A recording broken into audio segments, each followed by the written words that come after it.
Hello everyone, जय हिंद, नमस्कार। मैं मनीष, आप सब देख रहे हैं विंसम क्लासेस। सबसे इम्पोर्टेंट बात जो कल आप सभी लोगों ने एक न्यूज़ जरूर सुनी होगी कि जो आपका जूनियर एडेड या जिसको आप सब जूनियर सुपर टेट के नाम से भी जानते हैं, वो वाली वैकेंसी आपकी जो 18 अप्रैल को पहले होना था, जो नहीं हुआ था, उसका एग्जामिनेशन डेट जो 17 अक्टूबर को आ चुका है। ठीक है। अब बहुत से मित्र ऐसे होंगे जिनकी पढ़ाई जो है, क्योंकि जाहिर सी बात है, जब एग्ज़ाम का डेट जब टल जाता है ना, तो पढ़ाई बीच में रुक जाती है। तो कल जो आया न्यूज़, मतलब आज से जुड़ा जाए, तो करीब 45 डेज जो हैं अभी आपके पास यहाँ पर सेफ जोन में अभी आपके पास 45 डेज जो हैं आपके पास अभी रखे हुए हैं। आज के इस वीडियो में वही डिस्कस करते हैं कि 45 डेज को आप किस तरीके से यूटिलाइज करें कि सिलेक्शन के चांसेस बढ़ जाएं। ठीक है, देखो चांसेस बढ़ जाए मैं कह रहा हूँ, ये नहीं कह रहा हूँ कि सिलेक्शन हो जाए, वो अलग चीज़ होती है। ठीक है, देखो आपका पेपर जो है, सबसे पहली बात। सो जो आपके पेपर के बारे में बात की जाए तो गाइज ये 2 पार्ट्स में डिवाइडेड है। फर्स्ट पार्ट जो आपका जनरल पार्ट होगा, it will be of 50 marks, 50 marks का होगा ये वाला पेपर आपका। एंड सेकेंड पार्ट जो आपका सब्जेक्ट कंसर्न होगा ना, जिसको हम सब सब्जेक्ट स्पेसिफाई भी लिख सकते हैं, सब्जेक्ट कंसर्न करके। ठीक है, जो आपका सेकेंड पार्ट जो होने वाला है, आपका सेकेंड फर्स्ट में से कर सकते हो, वैसे सिलेबस वहाँ से आपको नहीं मिलेगा। वो आपका दोस्तों देखो 100 मार्क्स का होगा। ओके। ये आपका पेपर बेसिकली 2 पार्ट्स में देखो डिवाइडेड होगा, first part and second part. And after that आपको ये एक चीज़ ध्यान देना होगा कि जब आपने फॉर्म फिल किया, तो आपने वहाँ पर ये नहीं कहा कि आपको इंग्लिश का परीक्षा देना था, आपको हिंदी का परीक्षा देना है। ठीक है, आपको एसएसटी का देना है, या आपको मैथ्स एंड साइंस में जाना है। ये जो है आपको अभी भी डिसाइड करने का मौका एक तरीके से कह सकते हो कि है, क्योंकि अभी तक इसके बारे में कोई भी डिसाइड आपने किया नहीं होगा। और देखो किया है आपने डिसाइड, बट फॉर्म में वहाँ पे उसने कुछ पूछा नहीं है।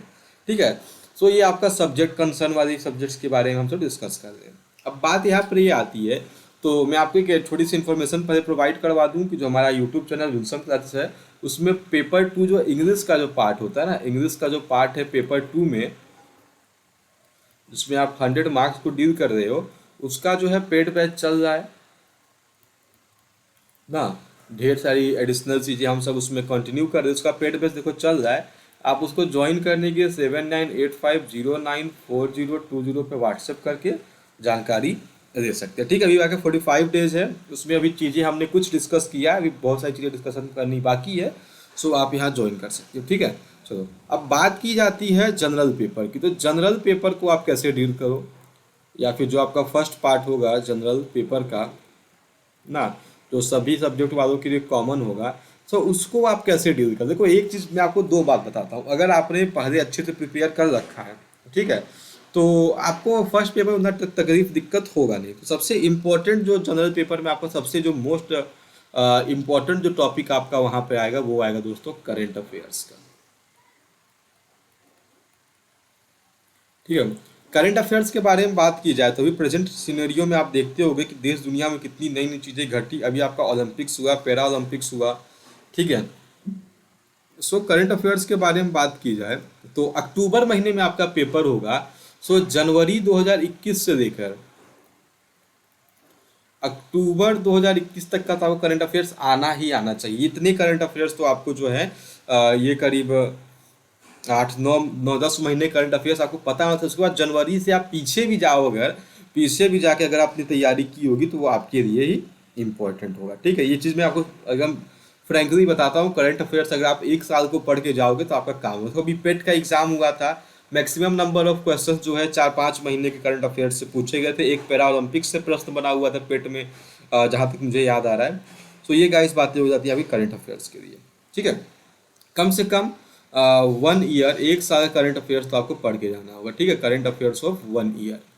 अब इसके बारे में अगर बुक की सजेशन की बात की जाए तो घटना चक्र की बुक्स वगैरह आती रहती है ना, जो वीकली मंथली ईयरली करके पब्लिश होती रहती है ना, घटना चक्र हो गया। और उसके बाद अभी आपका यूथ कंपटीशन टाइप, तो पूरी फर्स्ट पेपर की बुक ही एक अलग है ना, जनरल पेपर की यूथ पब्लिकेशन की एक पूरी बुक ही अलग से आई हुई है ना। आप चाहो तो उसको भी परचेस कर सकते हो, अच्छी किताब है, उसमें आपको पूरा इन्फॉर्मेशन आपको वहाँ से मिल जाएगा। ठीक है, उसमें प्रतियोगिता दर्पण करके भी एक बुक आती है, प्रतियोगिता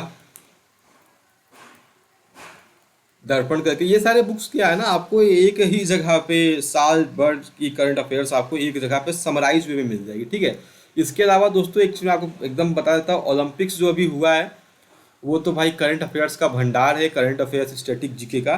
तो आप ओलंपिक्स को भी अच्छे तरीके से उसको एकदम डीप डाउन स्टडी करके पेपर में जरूर बैठे। 45 डेज है अभी, करंट और भी चीज़ें चेंज होती रहेंगी तो आपको उसको भी ध्यान देना है। बट सजेशन मेरा यही रहेगा कि आप ये कोई मैगजीन उठा लो जिसमें भी 6 महीने करंट अफेयर्स आपको दिया हो।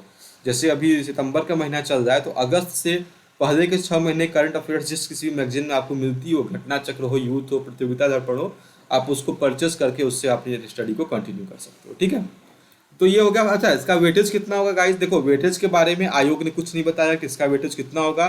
फर्स्ट पेपर पूरा 50 मार्क्स का है, तो मैं आपके सामने पूरे 50 मार्क्स के बारे में डील कर रहा हूँ। बट एक चीज़ बता दूं मैं, अगर 50 मार्क्स के पेपर है तो उसमें जो सबसे ज़्यादा प्रश्न आते हैं वो करंट अफेयर्स के ही आते हैं। ठीक है, चलो नंबर सेकंड के बारे में बात किया जाए तो आपसे पूछेगा क्या, भारत का इतिहास, भारत का इतिहास एवं स्वतंत्रता संग्राम, यही होता है ना, एवं भारतीय राष्ट्रीय आंदोलन। ये देखो आपका सेकेंड नंबर होगा, इसको हम सब हिस्ट्री नाम से जानते हैं, इंडियन हिस्ट्री। ठीक है, आंदोलन समराइज वे में इसको कहा जाए क्या दोस्तों, तो इसको आप कह सकते हो प्यार से इंडियन हिस्ट्री। देखिए ऐसा है, अब बात की जाए तो किताबें तो बहुत ही ज़्यादा आपको पॉपुलर किताब बुक्स जो है मार्केट में मिल जाएंगी। बट आपके जो सबसे बेस्ट किताबें मैं आपको सजेस्ट करूंगा वो एनसीईआरटी या एससीईआरटी की जो किताबें होती हैं, जो राज्य सरकार एवं केंद्र सरकार जो जारी करवाती है, वो सारे बुक्स जो है आपके लिए जीएस वाले पोर्शन को कवर करने के लिए अच्छी बुक्स होती है। ठीक है, उसके बाद मैंने आपको बताया कि पेपर 1 के लिए यूथ की पूरी एक किताब ही उन्होंने पब्लिश की हुई है ना। उसको अगर आप परचेस करोगे तो आई थिंक अगर पुराना एडिशन आपको मिलता है, क्योंकि इसका एग्जाम 18 अप्रैल को होना था, सो उस बुक का मेन फोकस उसी टाइम पे करंट अफेयर्स को था, तो उसमें आपको करंट अफेयर्स थोड़ा वीक मिलेगा, बाकी पोर्शन जो है आपको यहाँ पर अच्छा मिल जाएगा। ठीक है, और अगर आपको और भी डीप पे जाना तो आप लूसेंट्स की किताबों को परचेस कर सकते हो, बट अभी प्रेजेंट डे सिनेरियो में उतना उसका आपको नहीं मिलेगा। एक महेश बर्णवाल करके ऑथर आते हैं ना, उनकी जो किताबें होती है वो पूरी समराइज होती है ना, समराइज समरी किताबें होती है, समरी ऑफ एनसीईआरटी, वैसा उस बुक के ऊपर लिखा हुआ है। तो आप चाहो तो उसको ही परचेस कर सकते हो, अच्छी किताब आपको वहाँ पे एनसीईआरटी अगर आपको डीप में स्टडी करना है। ठीक है, अदरवाइज आप एनसीईआरटी एससीईआरटी की 6 7 8 9 10 तक की किताबों को पढ़ सकते हो, आपको वहाँ से जो है ज़्यादा हेल्प मिल जाएगी। थर्ड सेक्शन जो थर्ड इसमें दिया गया है वो दिया गया भारत का भूगोल। ध्यान दीजिएगा, भारत का भूगोल दिया गया है। बट भारत का भूगोल ठीक है, थोड़ी बहुत वर्ल्ड ज्योग्राफी के बारे में भी आपको जानकारी यहाँ पर होनी चाहिए। भारत का भूगोल हो गया, इसको भी देखो आप चाहो तो एनसीईआरटी या सीईआरटी की बुक्स आपको प्रोवाइड हो मिल जाती है तो आप अच्छी बात है, आप उससे स्टडी करो। यूथ की किताबें अच्छी है, महेश बर्णवाल का भी बुक जो है आपको इसके लिए मिल जाता है, भूगोल सेक्शन के लिए भी। ठीक है, नेक्स्ट पार्ट के बारे में बात की जाए, नंबर फोर्थ के लिए, नंबर फोर्थ जो आपका यहाँ पर बेसिकली हमें देखने को मिलता है क्या,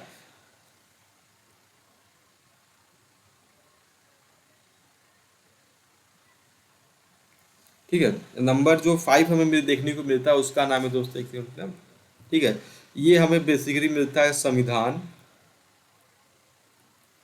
जो संविधान का पोर्शन होता है। ठीक है, राजनीति व्यवस्था, कुछ जिसको हम सब पॉलिटी सेक्शन में डाल के पढ़ते हैं ना, पूरा आपको संविधान पढ़ना होगा, नगर पालिका वगैरह, पंचायती राज, जो आपके सिलेबस जो आयोग ने जारी किया मैं उसको लिखवा रहा हूँ यहाँ, पंचायती राज। ठीक है, और उसके बाद लोक नीति, आधिकारिक प्रकरण, आधिकारिक प्रकरण। सो गाइज ये आपका जो है, इसको आप सब सिंपली वे में कहते हो पॉलिटी। ठीक है, जो पॉलिटी का सेक्शन है ये आपका फोर्थ सेक्शन सिलेबस में दिया गया। 5 के बारे में बात की जाती है तो वहाँ पे आपको इकोनॉमिक्स दिया जाएगा। ठीक है, आर्थिक और सामाजिक विकास करके आपके सिलेबस में लगा हुआ ये, आर्थिक और सामाजिक विकास।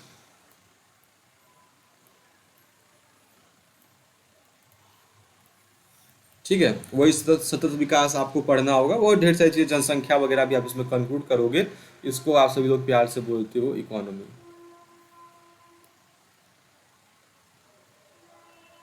ठीक है, इकोनॉमी, या इकोनॉमिक्स करके इस सब्जेक्ट को आप सब इंग्लिश में बोल सकते हो। सिक्स्थ जो आपको यहाँ पे दिया गया वो आपको पर्यावरण के बारे में दिया गया है ना, पर्यावरण का टॉपिक आपके सिलेबस। सातवां नंबर पे आपको दिया गया सामान्य विज्ञान। सो गाइज ये 7 टॉपिक आपके मिलके बनाते हैं कि उसको जीएस को बनाते हैं। एक और जो यहाँ पर एक फाइनल टॉपिक दिया गया है नंबर 8, वो आपको दिया गया किसका, रीजनिंग का। ठीक है, रीजनिंग में कुछ स्पेसिफिक टॉपिक्स भी दिए गए जिसमें रीजनिंग में इसमें बात की जा रही है, किसकी एनालॉगीज आपको यहाँ पे पूछा जाएगा। एनालॉगीज आपके सामने आएंगे, असर्शन एंड रीजन आएगा,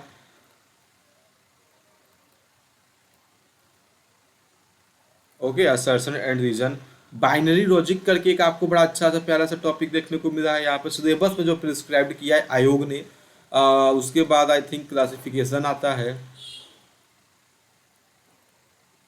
उसके बाद क्लॉक एंड कैलेंडर एक अच्छा टॉपिक है आपका ना, जरूर पढ़ के जाना इसको। फिर कोडेड इनइक्वालिटीज आपको दिया गया है, कोडेड इनइक्वालिटीज, उसके बाद कोडिंग डिकोडिंग। तो देखो सिलेबस में तो आपको इतना ही लगा के दिया गया है, तो आप कुछ एडिशनल भी पढ़ के जाना, कोडिंग डिकोडिंग। और देखो रीजनिंग पढ़ने का सबसे अच्छा तरीका, मैं आपको कोई बुक सजेस्ट नहीं करूंगा, आप रीजनिंग की एक अच्छी सी कोई प्रैक्टिस सेट परचेस कर दो ना। जैसे किरण वगैरह का जो प्रैक्टिस सेट आता है वो रीजनिंग का बड़ा ही मतलब उसमें आपको डीप नॉलेज देखने को मिल जाता है। उसमें होता क्या है, किरण की जो बुक्स वगैरह में एसएससी के जितने प्रीवियस ईयर पेपर्स बनते हैं ना उसको वहाँ पूछा जाता है। सो आप गाइज यहाँ पर क्या करना, ये रीजनिंग वगैरह जो है आप वहाँ पे देख लेना, प्रैक्टिस सेट्स आप अच्छे अच्छे प्रैक्टिस सेट्स आपसे खरीदना। देखो एक होता है अच्छा प्रैक्टिस सेट, एक होता है लोकल। सो अगर आप लोकल की ओर जाओगे तो आपको मज़ा नहीं आएगा, क्योंकि उसमें 50% क्वेश्चन तो आपको गलत ही दिए रहेंगे। सो उसको भी आपको ध्यान देना है कि रीजनिंग जो है आपको अच्छी किताबें और प्रैक्टिस सेट से, देखो होता क्या है, आप जब जैसे मैं अगर कोई बुक आपको सजेस्ट करूंगा, हो सकता है कि वो बुक आपको पसंद ना आए, तो जब आप कभी भी जब बुक खरीदने जाओ जब दुकान पर, सो जब शॉप के पास जाओ तो शॉपकीपर आपको 2 से 3 किताबें वहाँ पर देगा, जाहिर सी बात है गाइस। सो 2 से 3 किताबें जो आपको देगा, सो आपको उसमें एक चीज़ ये फोकस करना होगा कि जो आप बुक कैसे परचेस करो इस पार्ट 1 के 8 सब्जेक्ट के लिए। तो नंबर 1 करंट अफेयर्स आपका क्लियर हो गया, प्रतियोगिता दर्पण या घटना चक्र में से एक आपको 6 महीने की उठा लेनी है।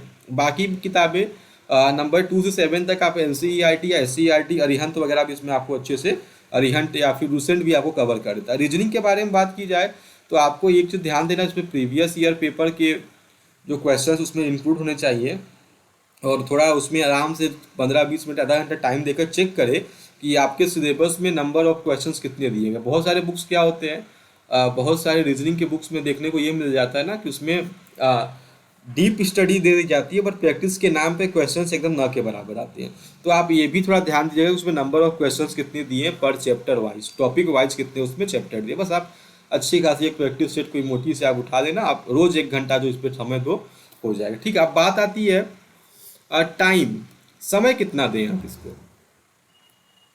तो टाइम के बारे में मैं कहूँ अगर दोस्तों, तो आपको कम से कम देखो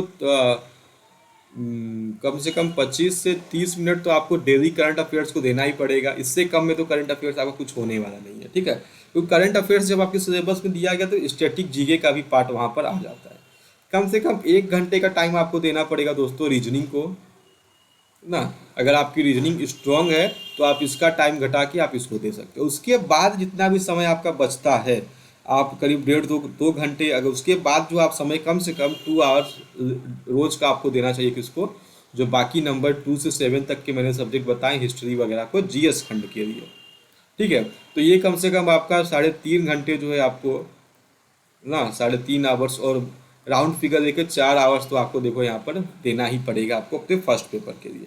सेकेंड पेपर की बात करूँ, सेकेंड पेपर जैसे कि मैं इंग्लिश को पढ़ाता हूँ तो मैं सेकेंड पेपर इंग्लिश के बारे में ही बात करूँगा, पार्ट 2 इंग्लिश।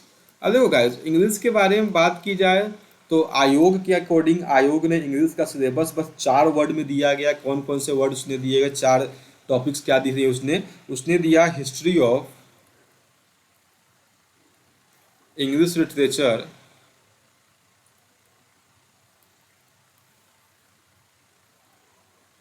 एंड लैंग्वेज, ये आपका फर्स्ट टॉपिक होगा। सेकेंड टॉपिक उसने बस कर दिया ग्रामर को, स्पेसिफाई आयोग ने कुछ नहीं किया है। थर्ड टॉपिक आयोग ने कहा है क्या, अनसीन पैसेज को, जो कॉम्प्रीहेंशन आता है दोस्तों आपका, इसी में आई थिंक वोकैब को भी वो कंक्लूड करेगा। और जो फोर्थ टॉपिक आयोग ने दिया था, राइटर्स जनरल इंट्रोडक्शन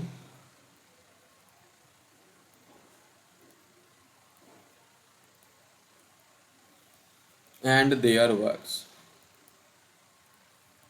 सो ये किसके बारे में बात हो गई यहाँ पर, ये यहाँ पे पार्ट 2 का जो सिलेबस है इंग्लिश का, उसके बारे में बात हो गई। ठीक है, अब हिंदी का सिलेबस क्या है, हिंदी का सिलेबस आप इसी चीज़ को हिंदी में ट्रांसलेट कर दो, वो हिंदी का बन जाएगा, और संस्कृत का सिलेबस आप इसी को संस्कृत में डाल दो, वो संस्कृत का बन जाता है। ठीक है, उसके बाद आपका वो सब बन के आता है ना, इतिहास वगैरह, आप उसका सिलेबस डाउनलोड करके चेक कर सकते हो। सो पार्ट सेकेंड हमारा क्या है, इंग्लिश है, और इसकी तैयारी आप कर सकते हो हमारे साथ 7985094020 पे कांटेक्ट करके। एकदम मिनिमम शुल्क में आप सब पढ़ सकते हो। रोज़ देखो 2 से 3 घंटे की क्लासेस प्रोवाइड हो रही है, अभी फिलहाल तो कम है, बट आगे बढ़ेगा। हिस्ट्री ऑफ इंग्लिश लिटरेचर में गाइस हम सब ने रेस्टोरेशन तक कंप्लीट कर दिया अभी तक। ठीक है, ग्रामर में हमने सब्जेक्ट को देख लिया, वर्ब को देख लिया, अभी नाउन कंप्लीट हो चुका, हमारा आर्टिकल्स कंप्लीट हो चुका। ऐसे ही टॉपिक्स अभी बढ़ते चले। बैच स्टार्ट की ज़्यादा दिन हुआ भी नहीं है, 10 से 12 दिन हुआ, तो इतनी चीज़ें अभी तक हमने डिस्कस कर दी। इस वाले पोर्शन में हमने विलियम शेक्सपियर तक को पढ़ लिया है। सो गाइस, वीडियो कैसा लगा आपको? अगर आप चाहते हैं ऐसे यूजफुल वीडियोज़ के लिए तो कमेंट बॉक्स में मुझे बताएं, लाइक करें, अपने दोस्तों के साथ खूब शेयर करें। और अगर पेड बैच आप चाहते हो पेपर 2 इंग्लिश के लिए, so you may contact on 7985094020। Okay, so ये आपके देखो दोस्तों बात हो गई किसके बारे में, एकदम सिलेबस के बारे में डीप डाउन डिस्कशन देखो मैंने अभी आपके सामने कर दिया। ठीक है, 17 अक्टूबर को आपका पेपर है, 45 डेज आपके पास है। इसी में आपको जो है स्टडी करनी है, साथ साथ आपको रिवाइज करना है चीज़ों को, उसके बाद आपको उनकी क्या करनी होगी, प्रैक्टिस करनी होगी। ठीक है, सो वीडियो को देखने के लिए थैंक यू एवरीवन। जय हिंद, जय भारत।